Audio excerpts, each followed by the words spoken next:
Hello and welcome to the Pilot Review Show. We're doing a spontaneous impromptu show discussion here. Obviously, if anyone's been watching Star Trek Online all day today and seen some of the tweets, you know that there's been some major announcements today. We're here to discuss those and talk about some of those things. Joining me today, we got Timberwolf, as always. How's it going, guys? Also with us, we also have Tankia over there. That And then there's also Chris, our bug hunter. What's happening, Captain? So, obviously, there's been some major things that's been going on. Star Trek Online's got a new expansion that they're coming out with called Agents of Yesterday. So, that's some big news, I'd say. Sorry about this. Give me. Gotta get my notes! My notes!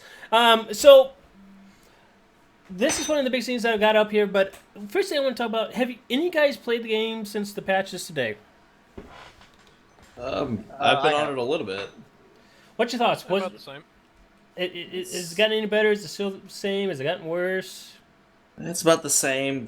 I'm still seeing a little bit of rubber banding here and there, so I think there's a little bit of issues there. But I haven't checked out anything that was in the patch notes yet. I intend to this weekend, but overall, it feels the same. Okay. There So was something this morning where the chat system was down for a little bit. As far as I I know, saw should that. be What was up? fixed. What was up with that? I mean, how Apparently, long? something from the way I understood and the way I had it explained to me by one of the devs was that they took the chat offline. Something to do with that, maybe. But apparently, it's fixed now because everything's back to normal. So if you logged on earlier today and you saw your friends list was blank, then that's what that was. Wasn't that your friends got deleted? It's that the chat system was offline, and that was sort of a side effect. And that's. I think that's one of the things that some people tend to forget is that not always do these patches actually do stuff to help us as a player. Sometimes they are just put in to fix other things that we may not know about that's causing other issues.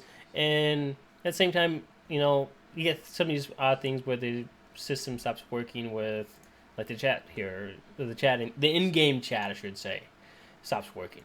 It happens. It's a different server, and yeah, you can't expect that. You can't expect everything to be flawless and not have any issues. So I have and I'm going to go in a different order than what is in the notes. I actually just noticed that I put the expansion pack discussion here after some other discussion that we're going to have, and I think the expansion is going to go ahead of that. So Star Trek Online announced today that the new expansion, which is coming later on in summer of 2016. I got an idea when that's going to be, to be honest. I think there's one logical spot that is going to be at, in particular, Star Trek Las Vegas, or around that That's time. it's a good possibility. Get it as close as possible to September, which would be the true 50th anniversary. Yes. That'd be the closest place to debut it, where it's a huge conglomeration of Star Trek fans, and you can get the most hype from it. Is debut it at the convention? Yes, and that's one of the things I had to think. This is my thoughts, my opinions. It could very well that they suddenly say it's coming out next week. I don't know. I'm not them. I'm not on their side. I wish I was. I wish I had that insight. That would be kind of nice, wouldn't It would be. Um, it all depends on their rollout. With some of these things, they've announced 2 to 3 months in advance. I remember Delta, when the it? whole Mm-hmm. Delta expansion came out. That was what, 2 months in advance, Yeah. where they started just the basic stuff, and then as the weeks went on, they started showing off everything. And then we have other expansions like 11.5. They announce it within a week or two. It's here. Yeah, and Um, remember the temporal season that we're on right now has just barely come out, so it wouldn't make sense to suddenly swing from that to Agents of Yesterday. yeah, I'm thinking. I think it's probably going to be around August, more than likely. They've still got to do a couple of more missions because we probably will have at least 1 to 2 more featured missions before then. They want to get really delved into the temporal matter where you're really invested in it. And they just started, from what I've seen in the blogs, when they've been doing the story blogs, they've just started to delve into the TOS characters, their ancestry being affected. As a matter of fact, the last one was Sulu. An ancestor of Sulu was attacked by a Nakul and was his ancestor defeated the Nakul, but they're just now jumping into, okay, they're trying to affect our TOS heroes because they themselves or their families of the future are the ones that are influential in history. They probably want to build that up more between the story missions in game and the story blogs before they launch this events of yesterday, because this looks like a huge expansion from what little they've revealed as far as just the trailer and what they're trying to describe. So I think they're going to do a lot of build up for it before they actually launch it. So August is probably the best bet because they have such a platform to do it at. It's either that or towards the very end of August, towards September, so they can get literally as close to the anniversary of the first episode as possible. Yeah, and it very well could be that they do it exactly on the anniversary, and then at Star Trek Las Vegas, they talk very heavily on this. You got to remember, what we've seen so far is just a ship pack for the Federation side. These ships are for Federation. We'll get into those in a second. Timber's already drooling at the mouth here. I'm drooling for more than one reason, because I see opportunity here. Because they could easily do this for... Yeah, what they're talking about is we're completely delving into the original series era. The whole 2260s to 2260s era. So, from my understanding, we're delving in from level 1 to level 60, where we're going to be delving in as much as possible, probably, that they can do initially, TOS era.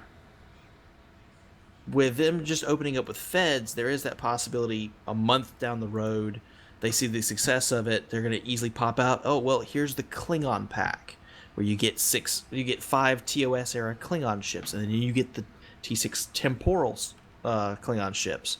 And then after about, maybe 2 weeks after that, 3 weeks after that, they pop out the Romulan pack. That way each faction has a TOS era starship basis and tier 6 temporal starships. So everybody can play that realm. They're probably just testing the waters with the Fed pack now. But I see a huge opportunity for this. Definitely. And I'm going to address something real quick here, just not to interrupt you here, Timber, but BlackRock from the Twitch station here, what you see for June 10th is going to be the summer event. That is what is the June 10th schedule. Okay. I guarantee that's when that's going on. It's every year, right around June, the first or second week of June, that's when the summer event begins and really kicks off. So, anyway, we have... Go ahead. Because I kind of imagine if they're going to launch these things, though, they're probably going to also be paying attention to the fact Star Trek Beyond's coming out in July. And, they're probably going to launch it after the summer event, because the summer event, there usually ends up having whatever special seat is the flavor of the month on it. And I don't think they're going to want to put a free, temporal seating into a new ship yet. Yes. After releasing a pack. And that's one of the things I have to say. I mean, the video that they did here, I love how they brought it back to exactly what the original Star Trek show did things on. I mean, and I had to say this, kudos to Thomas the Cat. Beautiful ship. Absolutely. Beautiful. So, I will say, Thomas, and we got this from Trek Yards, because I've been talking with Stuart over at Trek Yards, Stuart Foley. He is irritated that he lost one of his skin options for that Constitution class, because there were 2 options, the standard version you see in the trailer, but there's also a much darker skin tone, almost looked like it was an armored Section 31 skin, and he said he lost that, and I'm convincing him it's because you redid the entire ship to remaster it for this, so hopefully you bring that back. We'll see what happens. I imagine it will come back. The trailer though is just a nice little is a great little tease here, and everything. But it's showing a lot of stuff because from what they're showing, and this is why I'm extrapolating, it's going to be a full story mission. You're leveling up in the TOS is because each little clip they're showing is a different map, a different ground map, space map. They're showing off multiple things that could very well easily be multiple missions where they're meaning for your tune to stay in that era the whole time, and they're not jumping back and forth. Yeah, one of the things to think of here, and I think this is how this is going to downplay. Remember that I think this is going to bring back the same theory and setup that they did for the Delta recruits, where you're actually the TOS recruit from the past. Okay, if you read through some of the other notes, and we'll get into those in a little bit here, but you actually get to play as if you're in 2270 and go through some of these iconic scenes and play your character all the way up to from 1 through 60. And we'll go into those when we get to the ship packs, because that's where it really talks about it.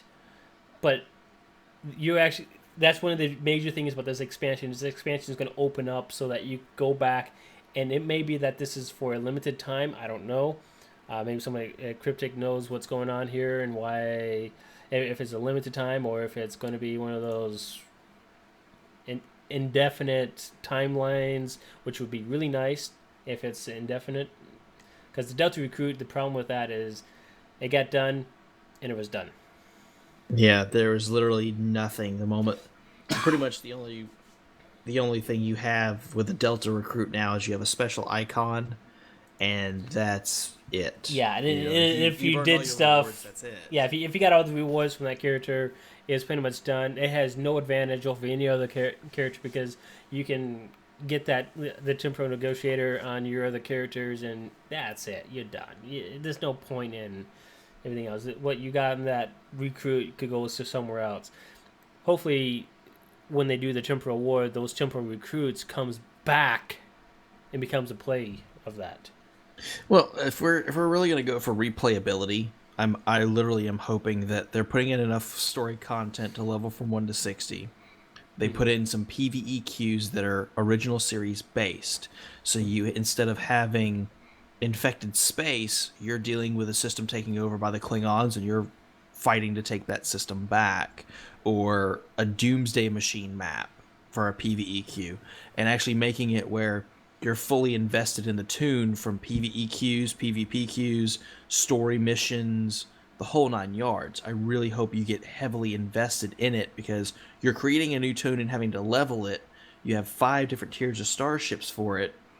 So I'd really want to see some heavy investment if you're going into that tune. Did you see these actors that they've thrown into this log here? I just now noticed this. The player adventure with Walter Koenig reprising his role of Chekhov. Chris Doohan filling in for his father as Scotty. Okay. So we got people coming back. That's reprising roles. So that's a couple big names there, guys. Let's see. We'll be introducing new episode arc for players of every faction. So there is going to be episodes for every faction. New reputation. This is a space reputation, and these are things that this announcement here is a huge teaser. It's all it is. They got more blogs. I mean, I can look at this and I see probably about another 15 blogs they can easily do out of this if they wanted to.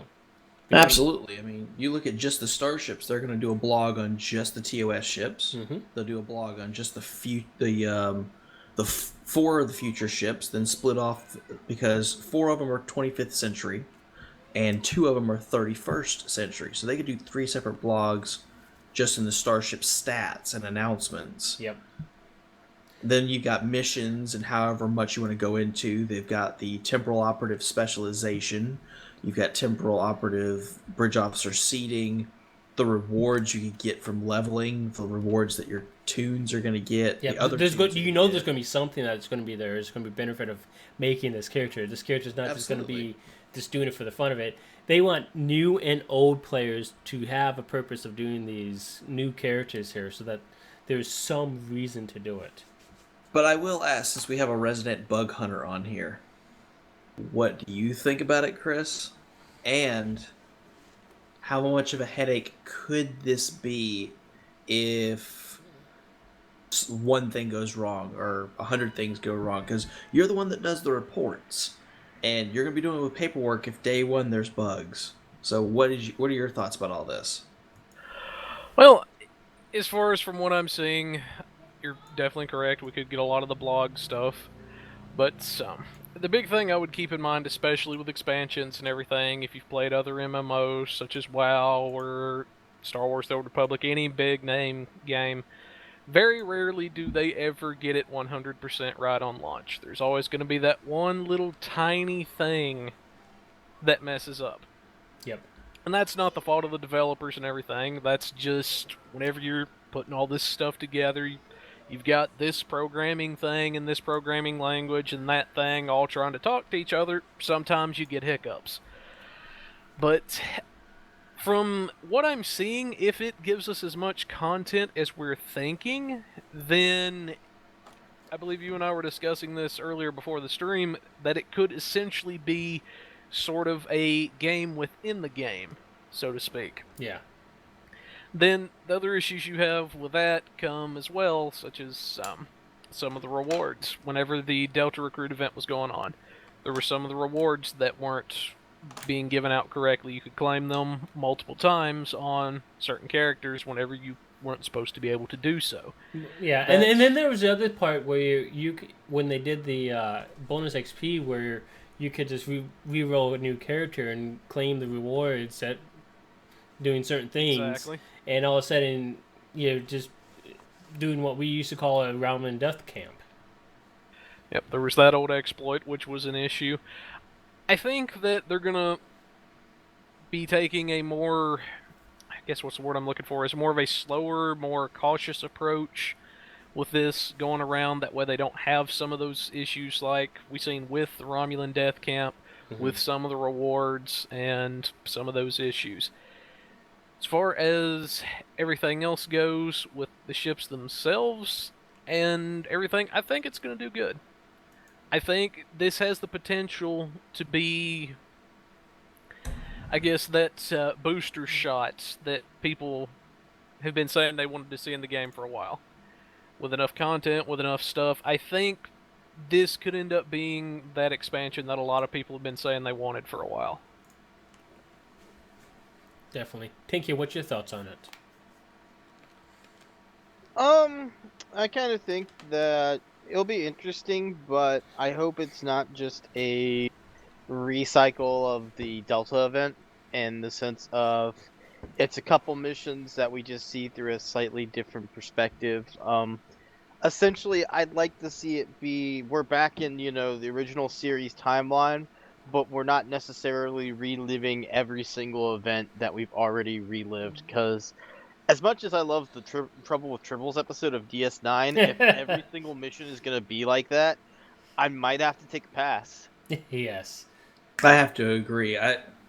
If we're going to do this, the Delta operative recruiting system taught us one thing, is while we're willing to do it for the sake of getting the rewards, after a while, especially when you're having to level one toon of each faction to get all the rewards and everything, it gets really boring to replay the same story missions we already have done on multiple toons, potentially, to look for one specific item in the corner for the achievement. Yeah.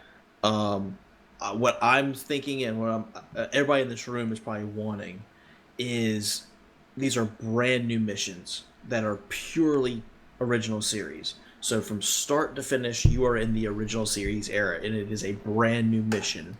Some of them can be iconic, some of them can be brand new that they're making up because of this Temporal Cold War. But pure TOS that we haven't seen. And from what the tweets that we've been seeing, they've been working on this for over a year now. Yes, they have been. This is not a brand new thing.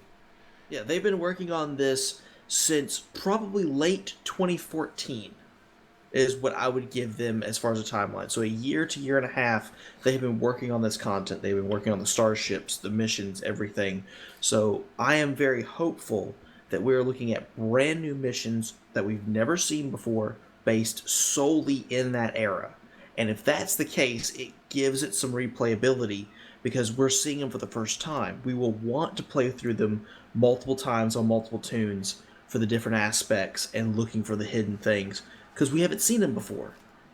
Whereas if it's just a rehash of the Delta, we're playing the exact same missions in the Klingon War episode arc. It's just, okay, we're in a TOS era ship. Yeah, I'd rather it be, oh my god, I've never seen this before. Yeah, it would be nice if this is brand new. And I would tell you something. This will add an interesting little spin to it. Okay, we're doing something. We're probably gonna be doing some temporal stuff. Here's the interesting thing: if one particular mission or any number of missions has a different outcome based upon your comments that you make at some point in the story. Oh, I'd love that. I would love and not just like you have 3 options and you have 3 different endings that you can do for that particular mission, but you have 3 options for one part of the mission, and you have another part that has another 4 or 5 options, and then you have another part that has another 3 options, and then each of those can spin into its own thing. I think a mission that enveloped would make a person play it and make that a featured episode. A person would enjoy playing it multiple times because there's multiple ways it could end.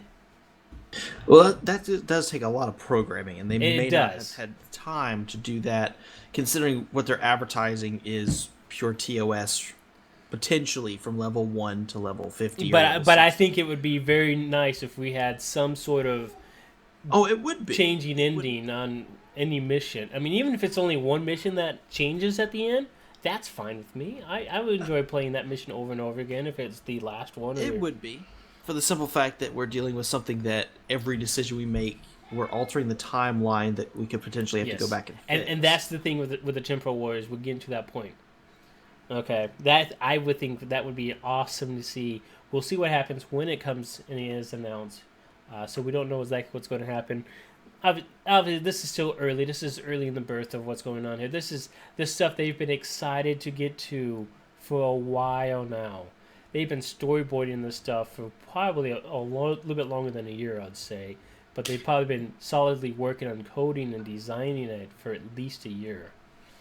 And I will say this for anybody that's watching. What they've run into, and this has been on social media all day, and I've seen it happen, they've run into a lot of people that are pissed off. Oh, it's TOS. That's not what the fans wanted. That's not...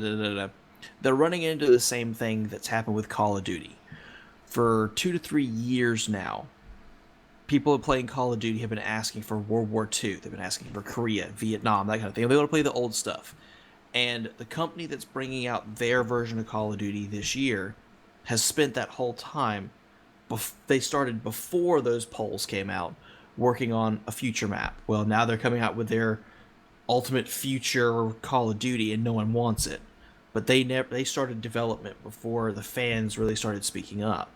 And I think that's kind of what's happened here, is they've been excited about working on the original series, but everybody else is saying, well, we wanted something DS9 based, or we wanted something TNG based, or something like that. Yeah, they want something completely different than what they're being given. You have to look at it as they have to have a 12-month, because of the size of their team, which is limited, they have to have 12 months to 24 months, probably typically, to work out everything from storyboarding to actual creation.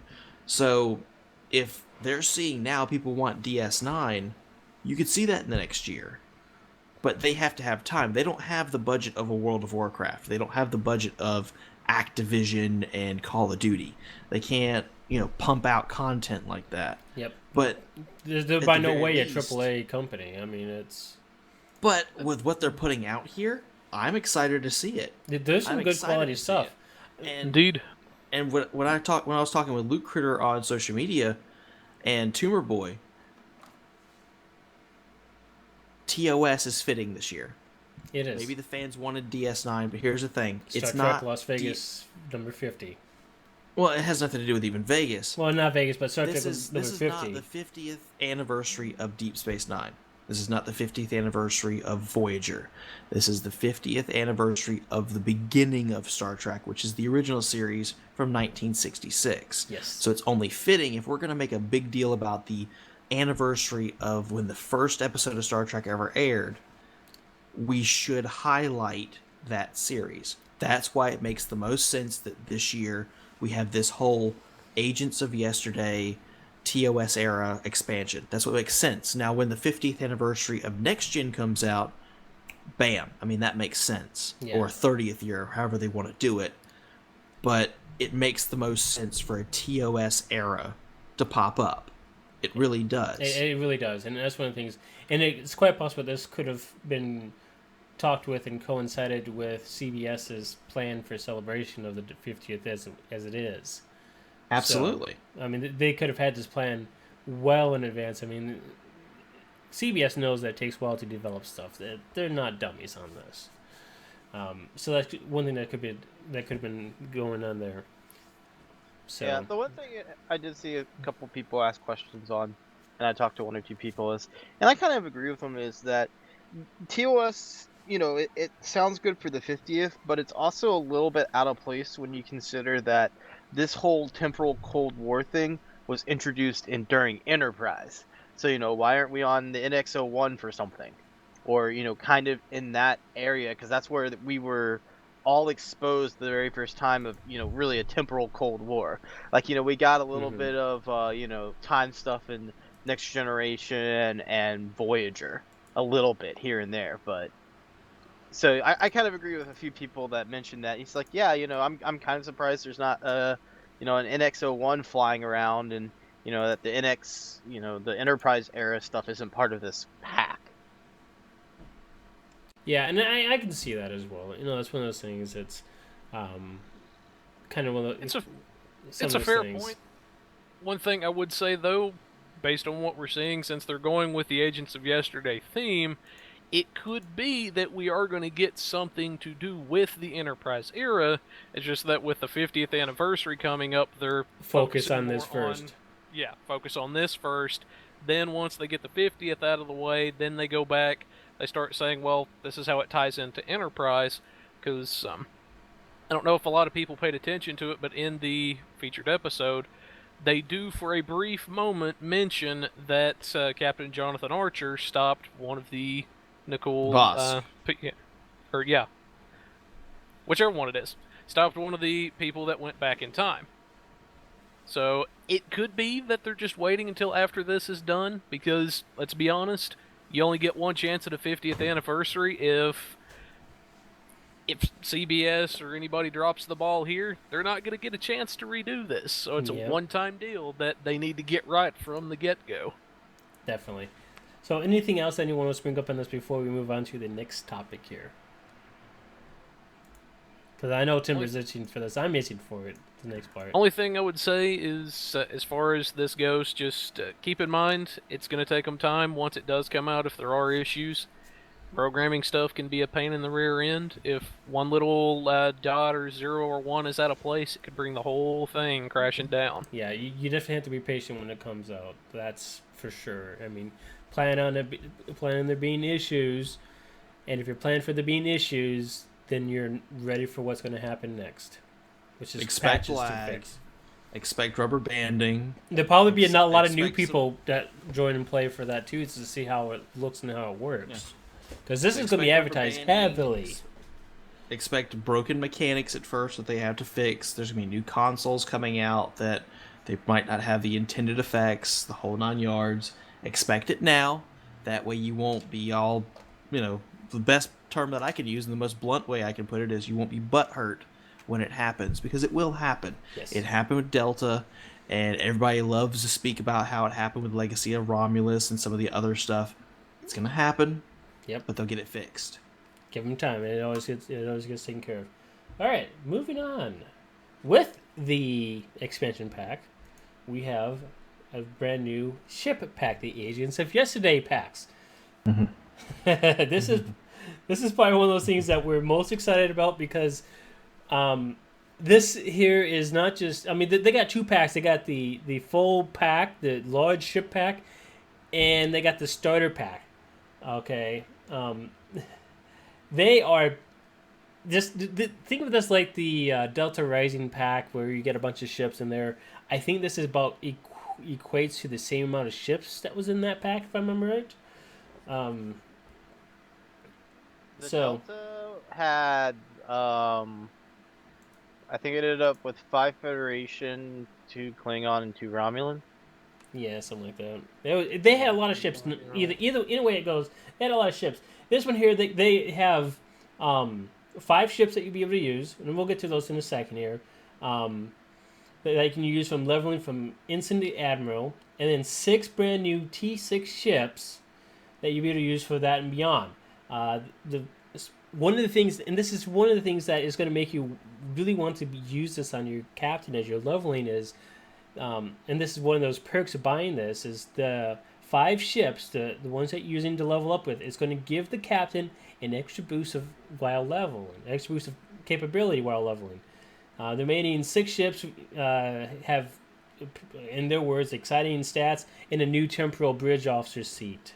So this ship pack is going to be the only one at this point in time that's going to have these new bridge officer seats.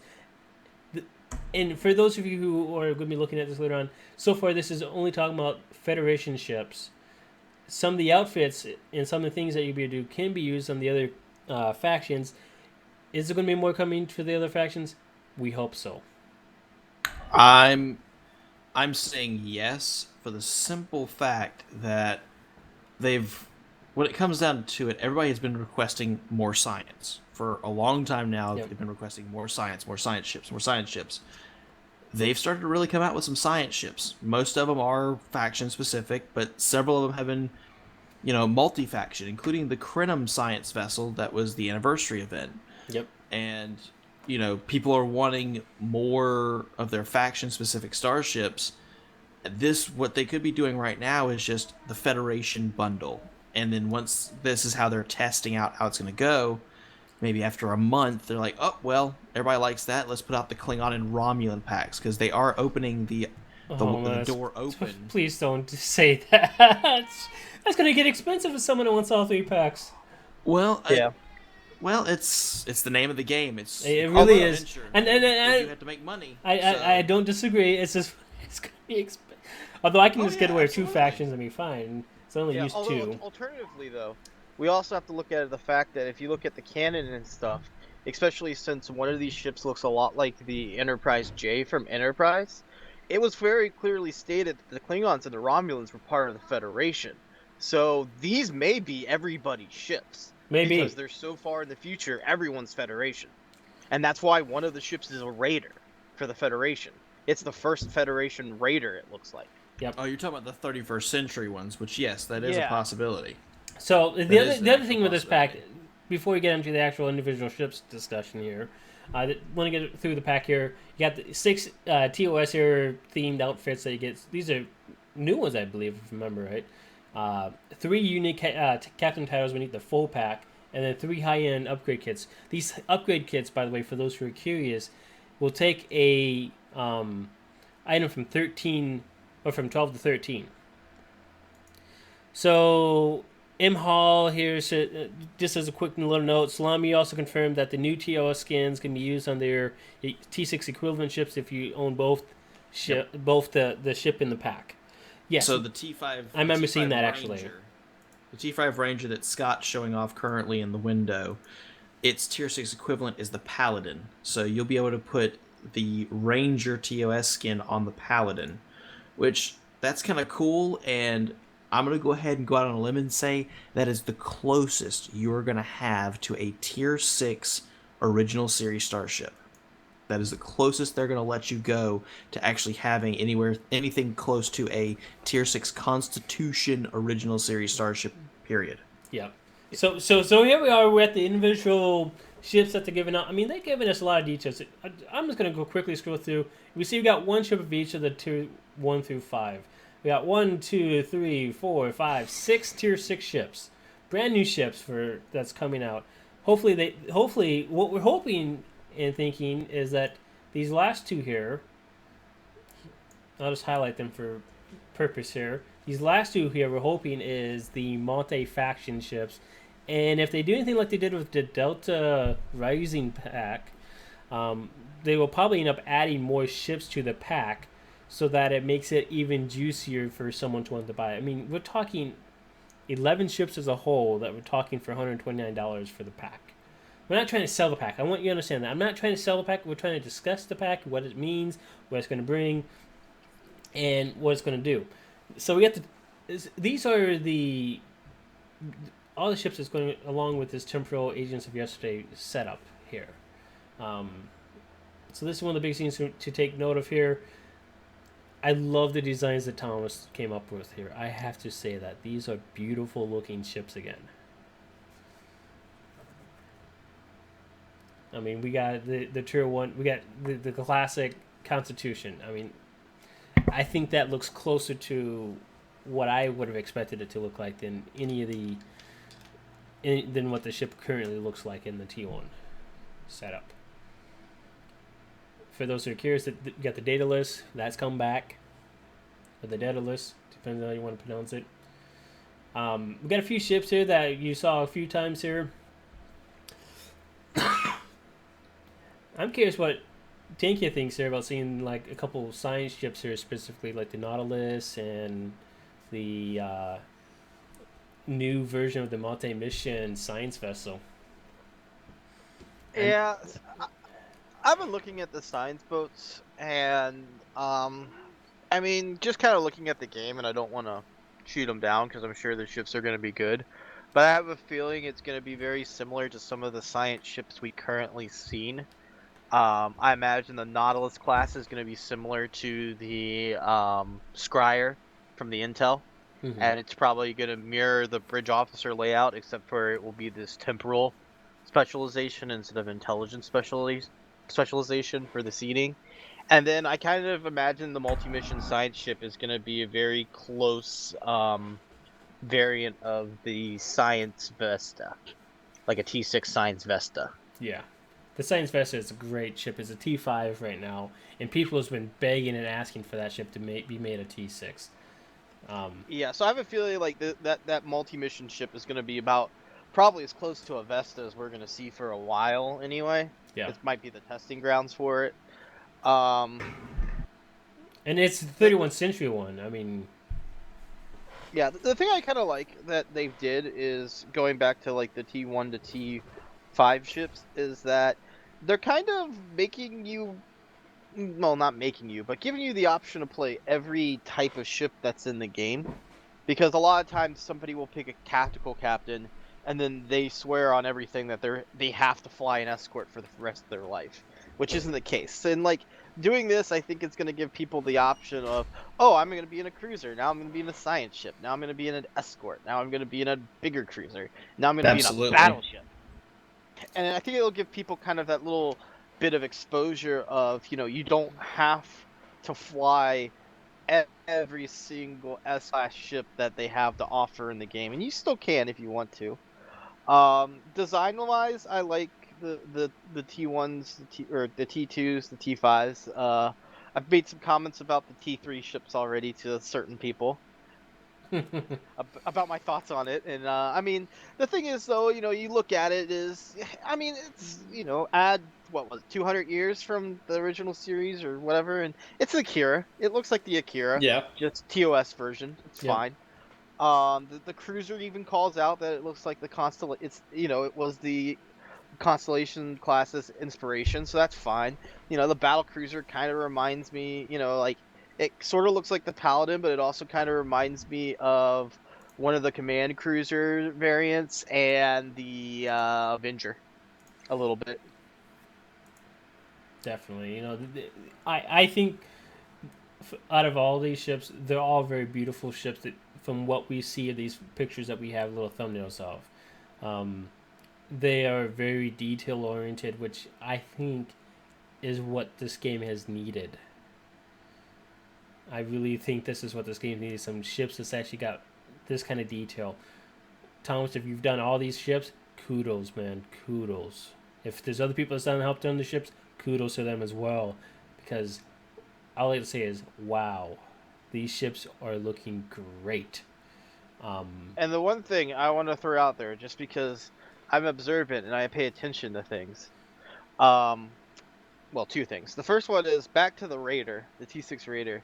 The reason I said my earlier statement of maybe some of these are going to be the universals for all three factions is looking at that Raider. That thing looks very kind of Bird of Prey-ish. Yeah, it does It look better does. British. Like, it looks very kind of Romulan, Klingon, Bird Yep. of Prey, Raider-ish. Like, it's very reminiscent of what If you looked at it and looked at the T6 Tiavero, that's the ship I would say it looks like, just with a brownish skin. Yeah. And then the other thing I like to throw out there, since we talked about the pack of getting, the temporal special, or, operative specialization, I have a feeling that that's going to be a new 30-point spec that we're also going to see at the launch. Kind of like how we Probably. saw the intelligence, Very because, possible. yeah, I mean, It's honestly, talking about ground in that as well. So if you look at this Yeah. right here, 4 space, 4 ground abilities.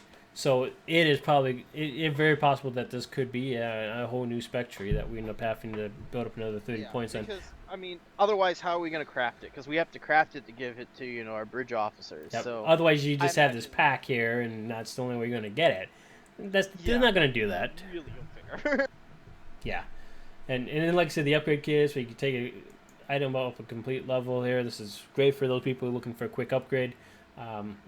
Remember when you do those though, a lot of the times they don't do rarity upgrades.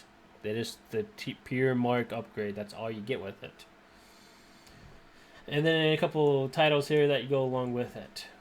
And then for those of you who are like being Space Barbie, like Tankia here, or Ground Barbie in this case, here you got a bunch of new uniforms here. Looks like 4 new sets and then 2 returning sets. Yes. 2 returning sets, and the 2 returning sets look like they've gone through and done a little upgrades and modifications to them. I will say that.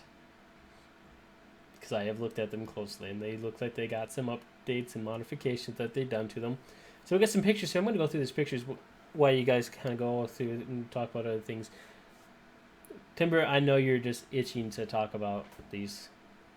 Well, and the problem is there's not a lot there. I mean, the thing is, I am expecting, we've got 11 starships that are going to be C-store purchases, obviously.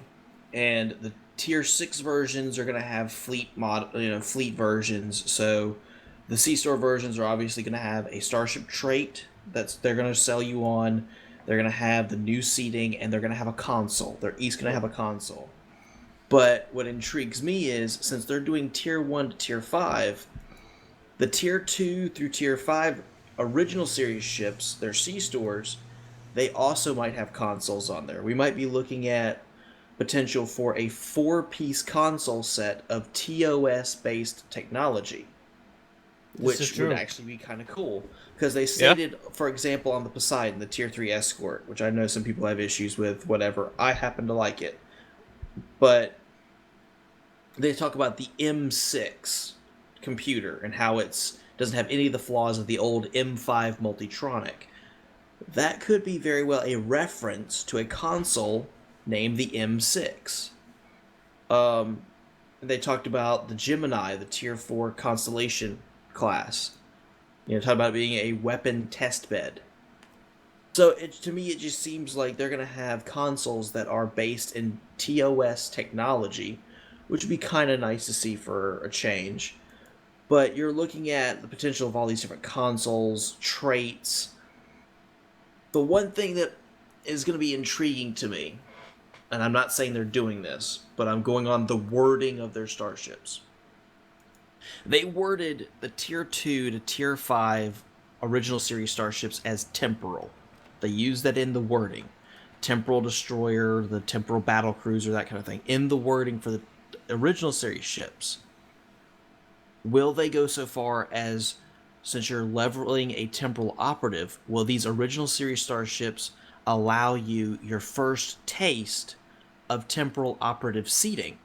Because we do have that specialization coming out with, bridge officer powers. Obviously, the tier 6 ships will have them. Yes. But since they're stating the Daedalus and the Poseidon and all that as temporal ships, will they have temporal operative seating so you can have the basic test and tasting of that new seating on there? That would be kind of interesting. That would be interesting for multiple perspectives. For starters, they would be the first tier 2 through tier 4, and in some cases 5, that have a hybrid seat. It would make Especially from sense, being a actually. seat sword.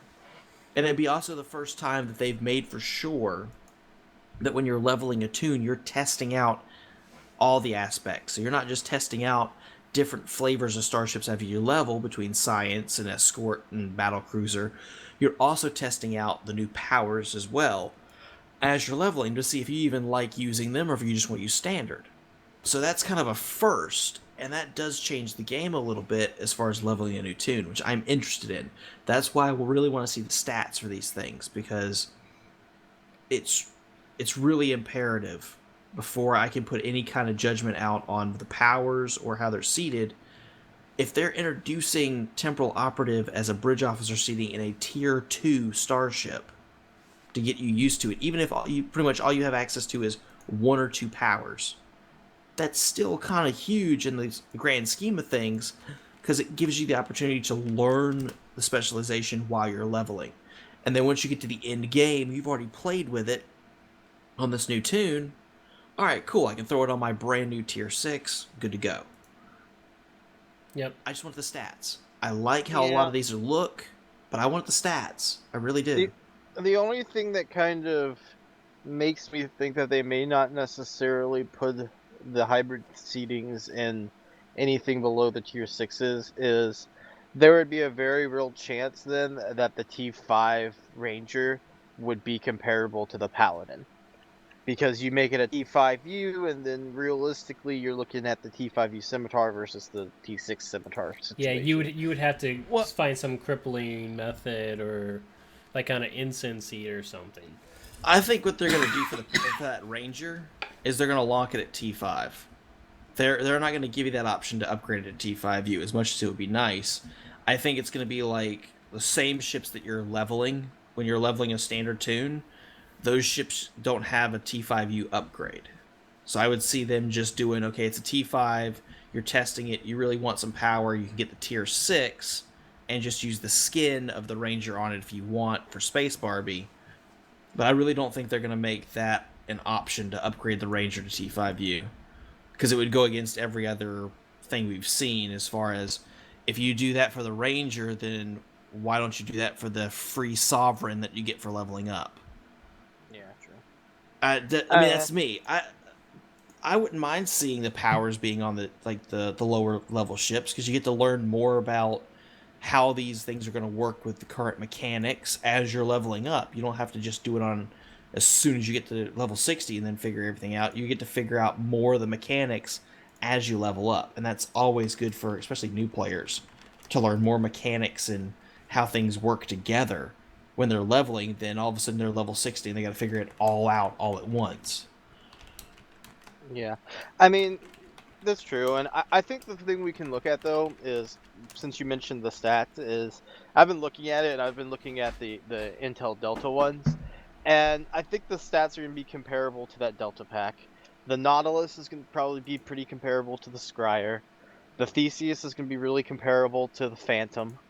The Sagittarius is probably going to be comparable to the Eclipse. The Paladin's going to probably be comparable to the Guardian.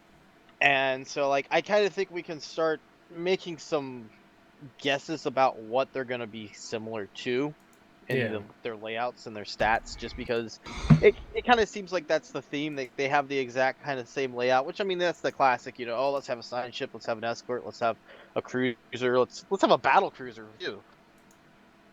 See, the only one that I would probably disagree with you on slightly, and I'm going on just the interpretation of what they wrote, is I'm thinking they might take the Nautilus more the Dauntless route, because they were stating it's a heavy science ship with a heavy tactical leaning as well, and the Dauntless is now in the Delta Operations Pack, and that was a ship that had heavy science but also had heavy tactical, especially at the fleet version.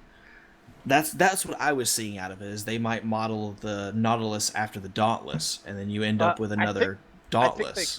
I think they called the Scryer also a heavy tactical science ship too. It'll And it was be just the interesting fact that it nonetheless. had a lot of because the Dauntless came out a lot later than the pack. It got added in, like, I want to say, like almost 2 weeks after they announced the pack, Yeah. something like that.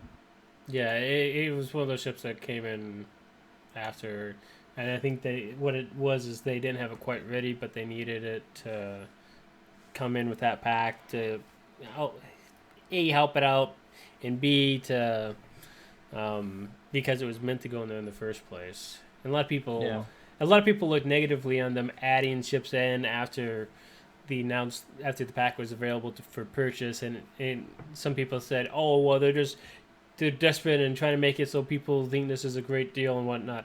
I think it was part of the plan of it being in that pack from the beginning, but it wasn't ready for launch, and they didn't want to hold back launch for a single ship that wasn't quite ready at that time.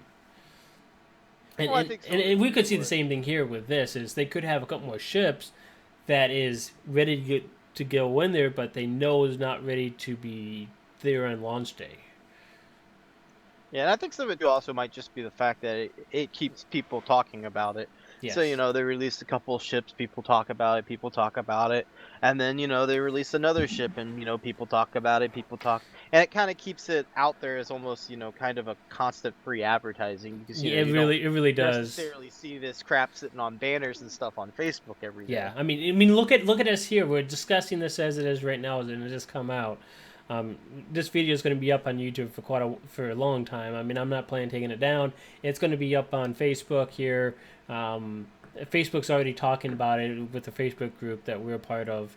So it's all over the place as it is with those parts and aspects as it is right now in this time, and they keep releasing more stuff. Then hey, A, it's better for those who are buying it, and B, it's better for them because it's advertising, because we're saying, hey, by the way, we got more in this pack. Yeah, it could easily lead to what we were just discussing earlier, is they're seeing more and more hype about people just talking about it, and then all of a sudden they add in some Klingon ships for at the very least the TOS era, or Romulan ships, that kind of thing. They could end up adding in a lot more, making the pack more worthwhile to buy at its price that we have. I think what needs to happen, and this is my opinion, I think what they need to happen is, if they make the last two ships universal for any of the factions, that'd be great. So the multi-mission signs and the Raider, both of those become Klingon, Federation, Romulan faction, and then for Romulan and Klingons, they make another set of T6s, another 4 ships for each of those factions that goes into this pack, or even if it's a separate pack by itself, I don't care. But another 4 ships each to say, hey, here's some ships for you guys. Maybe even an entire line of 1 through 6 ships for Romulan and Federation. The only problem, Romulan and Klingon, the only problem is most of the TOS, we only saw 1, maybe 2 ships. Well, I mean, we saw only really one basically for Fed as well, and that was the Constitution. They never really went into what was seen in the technical manual, which was the Saladin, the Hermes, and then the Dreadnought, and they also had the Tug. So I mean, there's a lot of there's a lot of ships that we could be seeing. Hopefully, we do see much. It would be nice if they do the exact same setup so that you can do this for your Romulan and KDF, so you not feel like those two are, because those factions are left behind. Yes, we're trying to. Yes, we've always seen the Federation side of things, and it would be nice to see a lot of Federation ships out there and see a lot of Federation being used. But there's people like me who refuse to join the normal and make a Federation character my primary character that I use. I still use my Romulan all the time. So, but I think these ships, as it is right now, is this pack something I'm going to buy? I have to wait. This is not a decision you can make right now, I don't think. Is it going to be worth it when we see the actual specs for the ships? Probably. I'll throw it out there. I will say that this will probably be a pack that'll be worth getting for the ships alone. I won't use the uniforms. The uniforms are not me. I mean, that's the thing. Will it be worth to buy it? I have to look at the stats. I have to see if it's going to be worth not just, I've got to look at if I'm going to use the starships. Am I going to use the Yeah. TOS era starships for my tune? Yeah, they're already advertising it's an extra boost. They're going to have some kind One of through five edge. is a guaranteed hitch, but you got to remember, Edge. it is a definite thing you want to get. But you got to remember, tier one ship is what 500 or 800 Zen or something like that. So it's very cheap. Well, it's not just that for me. I mean, regardless, I'd probably buy all five of them. Yeah, one through Whatever. five I'll buy But the thing eventually. is, But for me, is I'm buying 11 starships here. you want to make sure I you're going know to I'm be going to using use all of them yeah, and I'm not going to just use all the like a pack. TOS ships. But am I going to use the new Temporal Raider? Am I going to use the Sagittarius? Do I like the consoles that come on them? Am I going to find a use for the consoles? The Starship traits, are the Starship traits useful or useless when it comes to my builds? Will it be worth it to buy those ships and then buy fleet versions because the C store versions have stuff I want? Or is it more worth it just to buy the fleet stores and bypass the C store altogether? There's a lot that's going to go into spending. If I'm going to spend $130, it's a lot of money. It's a lot of ships. It's a lot of stuff. But when you're talking about things that you may not use, it's a lot. And it Yeah. really has to be worth it to buy that much to actually be worth it where you're going to, at the very least, have alts that are using those starships. Yeah, and Why, that's for one of the me, things I've I'd got want to to see have. stats. I'd want to I have have to. the stats so I can say, yes, I can make a use out of this on my engineer captain or my Federation tactical or my science captain. But if I see a ship like maybe the science one, that maybe the Nautilus, heaven forbid, with it being the way it is, I look at that and say, the specs on this suck. I'm not going to use it. It's the same as my other 10 ships that I have. I'm gonna. It's just gonna get docked. I'm not gonna use it. Okay, I'm not gonna buy the pack because of that ship. But if the other four ships are worth buying, that's the T6. Okay, it might be worth it in the long run. But you got to remember, if you're not making use out of a good portion of a ship pack, you're really just handing over money.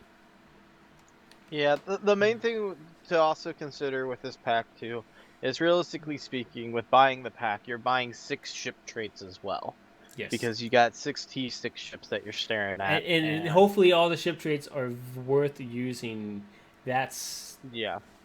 Or, I mean, I would even take the trade of if there's a ship that's just a really good ship and its ship trait's a little weak, I'll get over that for a ship that's kind of a little weak with a good ship trait. Yes. I could take that trade. Yeah, I could take a trade like that too. And as long as they're not all crappy trades, then we're good. So I'd have to say for myself personally, Mhm. and this may actually come as a shock for you guys, but regardless of what happens, whether I buy the whole pack, I'm at least going to buy the Nautilus.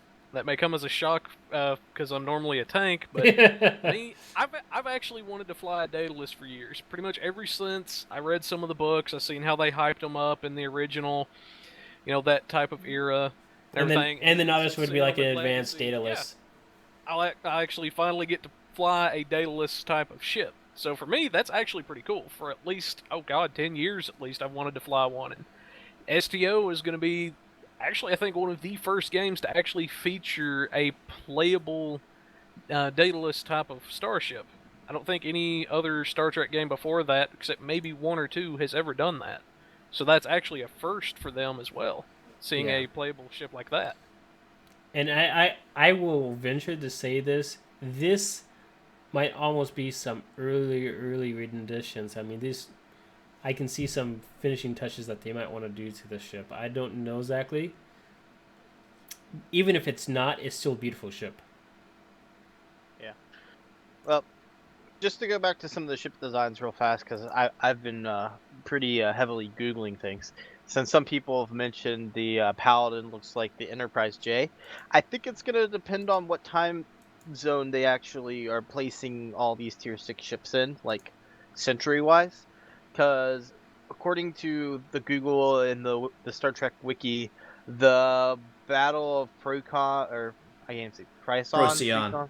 Procyon, yeah, that. 5 happened in the 26th century. Yep, it happened around So 2550, which we're yeah, quite a ways away from. Yeah.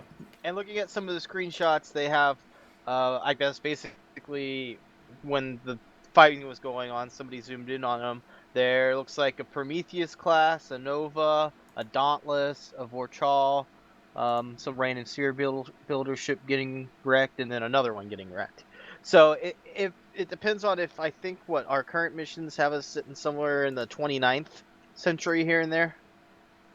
Roughly. So Yep. I mean, back to that, maybe these ships are just going to be everybody's standard ships. They said everyone was in the Federation pretty much fighting the Seer builders in the 26th century. If we're sitting in the 29th, things Yep. are going to happen. Yeah, and each one of these, as you look at them, they're each of the ships, the drawing inspiration, um, minus the temporal one, mission and the raider, they all say that their inspiration comes from a 23rd century ship. So, and and then Well, you that's get always that a you good get down thing. to the, and that's in the T6 ships. The ones below, the 1 through 5, those are 23rd century ships. They say. So, but that's some of the things to look at. I think this is going to be a great pack once it comes out and we know the stats. I think this is going to be probably something I'll be looking at getting. If anything for if anything for the reviews of things and making sure that I have that for that purpose alone. Team Daedalus, I mean, what? But this is actually already available to be purchased on the store. You won't be able to Yeah. use it yet. I don't think, right? It's just we're waiting a long time considering they're just doing teasers now. They've got to do great descriptions on a lot of stuff. Yeah. Hopefully, they'll put out some of the stuff to test on Tribble, and then we can actually live test it because we're putting out new bridge officer powers, a specialization tree, new leveling stuff, new starships. There's a lot putting out there, so there is the potential for a lot of things to go right and a lot of things to go wrong. And I'm hoping that just like they did with some of the previous expansions they've done in recent years, with 11.5 and Delta, put a little bit on Triple and let us play test it, like the skill tree. We had the skill tree for a while before it went live, and we were able to test it. They were able to actually take our advice, see the bugs, fix them, that kind of thing. Yep. So that's what I'm hoping here with so much content. Let some people or everybody be able to test it on Tribble and give live feedback so that the time it comes out, maybe it won't be as buggy. Maybe there won't be as many problems. There always will be problems, but maybe not as many. Yep. And that's what I'm hoping for. For those curious, the starter pack comes with the Tier 1 Constitution and then the Tier 6 Paladin Battlecruiser, and then 20 uniforms and one of the titles. So, for those curious. I do smell a few trips over to Tribble in my future, maybe a little paperwork. That definitely saved us some issues whenever they had the skill tree, because there was a few bugs that I seen personally and everything that thankfully didn't make it to live. I saw a few that did, but for the most part, it went a lot smoother than what it could have been. I'll just put it that way. That's one of those nice things I had to say there. Anything else anyone wants to say in these ships before we move on to our last post here? I think overall it's going to be really good. A lot of people are going to kind of get the ships or the ship feels they wanted. I know there's a lot of people that are big TOS fans, and Yeah.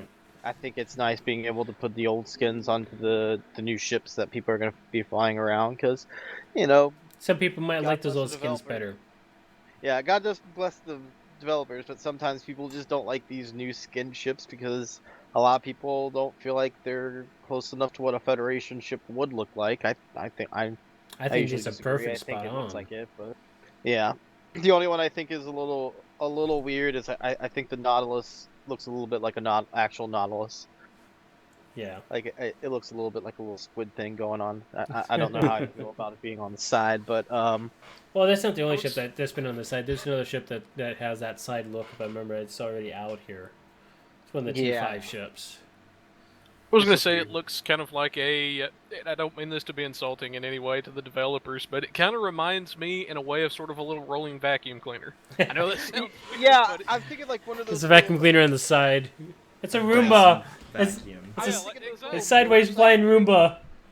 Oh, no, I was thinking like We those love it, little though. I mean, I like where it. you It's, have, like the plastic teeth, and you put it in, and you rip it, and you just let it fly. Like I feel like you just could put this on the ground, and pull out. oh, those! Yes! Yeah, like, the old Beyblades, yeah.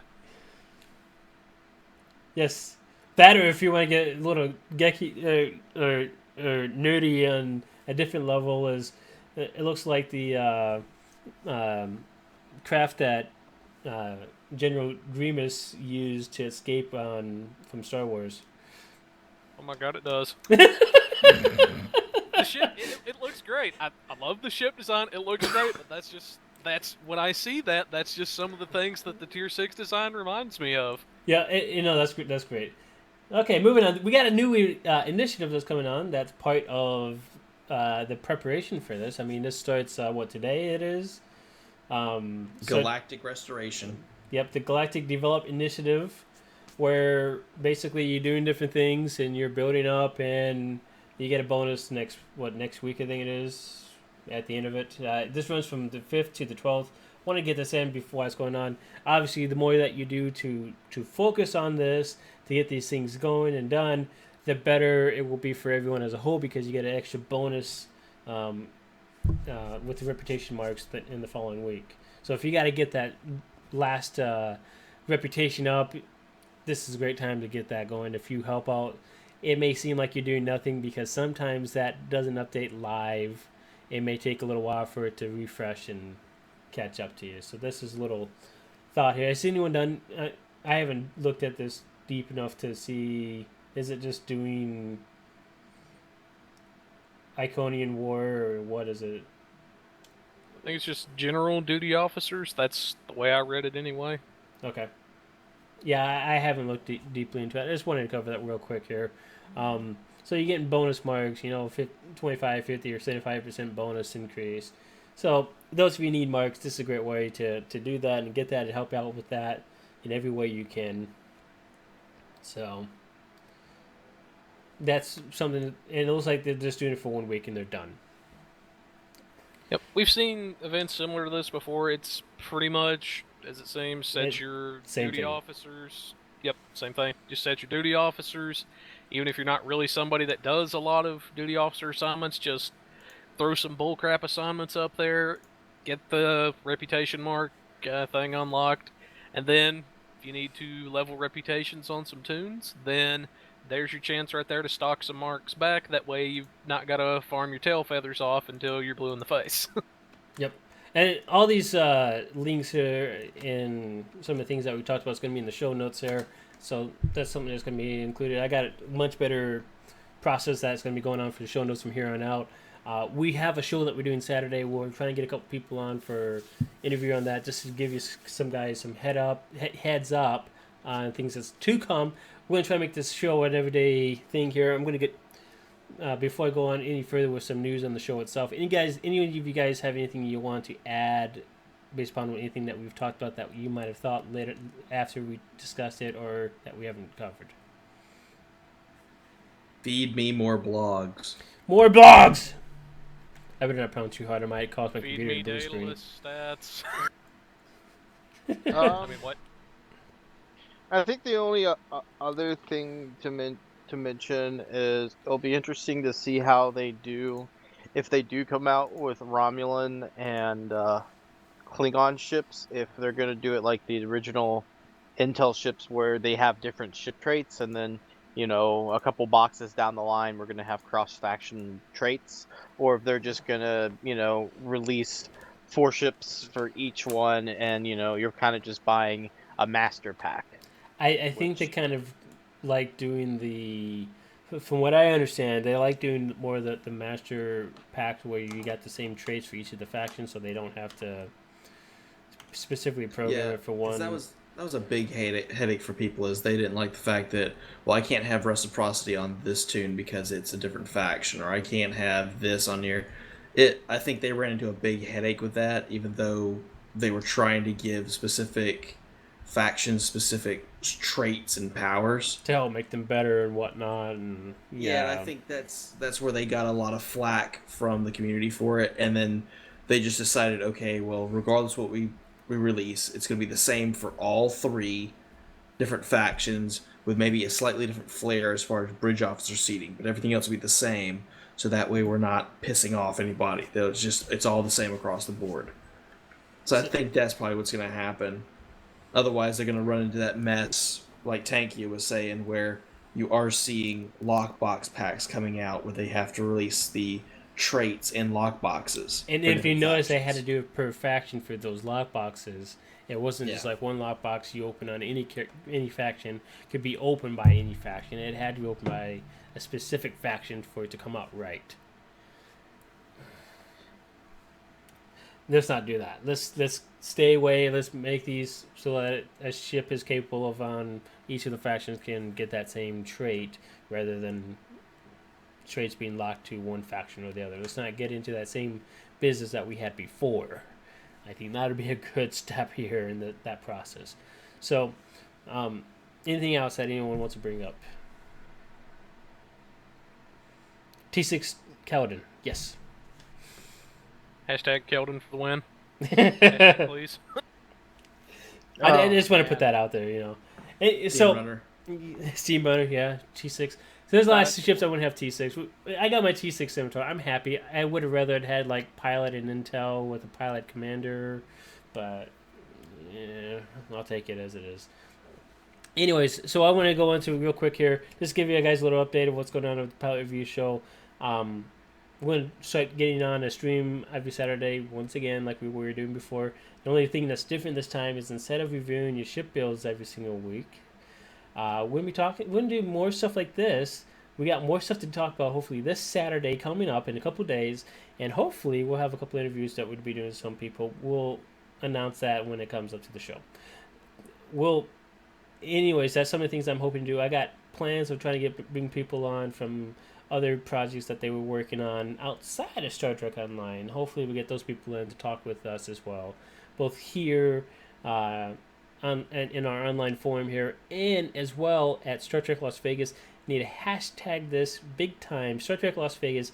Timber and myself will be there in person at a table, sitting down all day, streaming. So those of you who are planning to go into Star Trek Las Vegas, come see us, come say hi, sit down, discuss with us. Excuse me, I got a cough. This is going to be exciting. Cough with us. Don't cough with us. We don't want you coughs, but we'll take your conversations and discussions with us and interviews on the spot. Come sit down, enjoy time with us. We're going to have some fun. We're going to be there. We're going to be on such a incredible high from the event itself that we probably won't touch ground until the following month. All right. So we're going to be there. We're looking forward to this. We're getting everything tied together to finish everything off. I mean, the table is secured. The only thing I'm waiting on is I just got to buy myself the train ticket to get myself out there, which is easy. That's a single paycheck. I'm done. And then after that, it's golden sales. I don't have to worry about it. So we will be there. I promise you that. So show up for Star Trek Las Vegas. Come see us if you're there in the area. Start watching us every single Saturday. We're going to be doing more discussions on the game here because there's a lot going on with this game that we want to discuss beyond just your ship builds and reviewing how to help you out. We will do stuff like that. That is not going to change. If we will have some of those episodes where we have a little corner that we sit down and discuss with you and what you could do. Maybe something that we discuss without you there in the Twitch stream. We'll figure that out when the time comes. I don't know exactly how that's going to run when it comes down to it because we don't have anything to review and I don't have any plans of how I want to incorporate that in at that time. But anyways, thank you, Timber. Thank you, Chris, and thank you for joining us for this. So for the show, if I can talk, it might help. So unless there's anything else that anyone wants to say, we'll go ahead and close this and let you guys have back to your day. Thank you very much. Have a wonderful day, everyone. See you guys.